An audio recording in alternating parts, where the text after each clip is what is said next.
What is centering? Do you start the day in a calm or reactive state? Do you end the day feeling nourished or depleted? How about during the day? Are you mostly focused or scattered? Your answers to all these questions all relate to the center. What is the center? The center is a concept from the ancient Eastern traditions, especially the complete reality school of Taoism. There are various ways of interpreting the center, including the physical center of the body, an emotional center, a mental center, and a spiritual center. From the standpoint of the traditions, however, the center is said to not have any location. Instead, it represents a quality of consciousness associated with being neutral, calm, steady, alert, active, and present. What is centering? Centering is the process of accessing an internal state of consciousness that is neutral, calm, steady, alert, active, and present. Many exercises, practices, and methods support centering. Any exercise or method that brings you to a state of at-homeness within yourself can be considered a centering practice. What the center feels like? The center doesn't have a location. Yet, there are physical regions associated with it. It's more of a dynamic point of psychic equilibrium or inner balance. When you're in the center, there's no internal resistance. Everything simply is. You are alive, alert, and active. An inner calm prevails, abiding in the present moment. You act spontaneously. You don't try to achieve this present awareness, it's a result of being in the center. Happiness and sadness are not experienced in the center. You don't feel positive or negative. In the center, you are neutral. Clear indicators you're out of center: take on too many tasks and you multitask. Are reactive, checking your phone compulsively. Fail to differentiate what is urgent from what's important. Feel fatigued early in the day, are consumed by negative self-talk. Are easily distracted. Ruminate about the past or hold anxiety about the future. Get stuck, high-strung, or overwhelmed, end your day feeling depleted.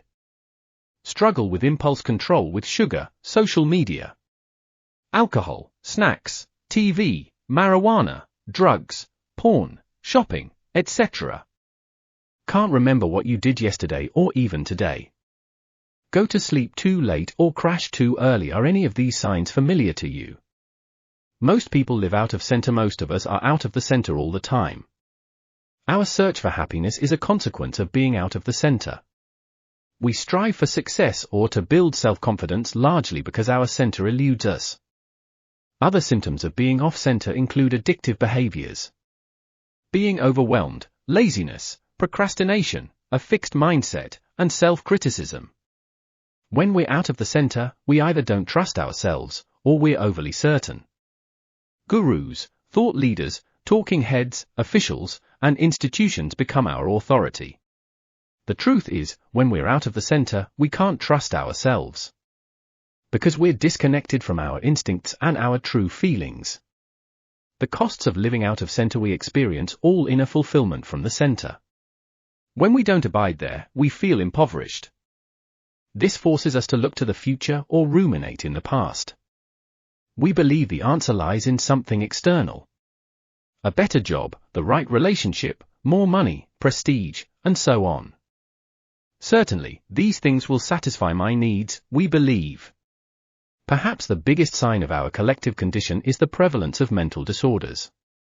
Anxiety disorders affect 18% of adults ages 18 to 54 in the United States. 2. But that percentage just counts what the industry qualifies as disorders. Virtually everyone experiences anxiety at various levels under certain conditions. When we're out of the center, fear, anger, rigidity, or numbness rules us. Returning to the center. Thankfully, it's easy to return to the center, if only temporarily. It takes two primary ingredients: awareness, the ability to detect when you're out of the center at the moment. Method, an effective practice for centering yourself. How to center yourself? The good news is that there are many transformative practices to help us locate these centers. Even better, most of them don't take long to reap benefits.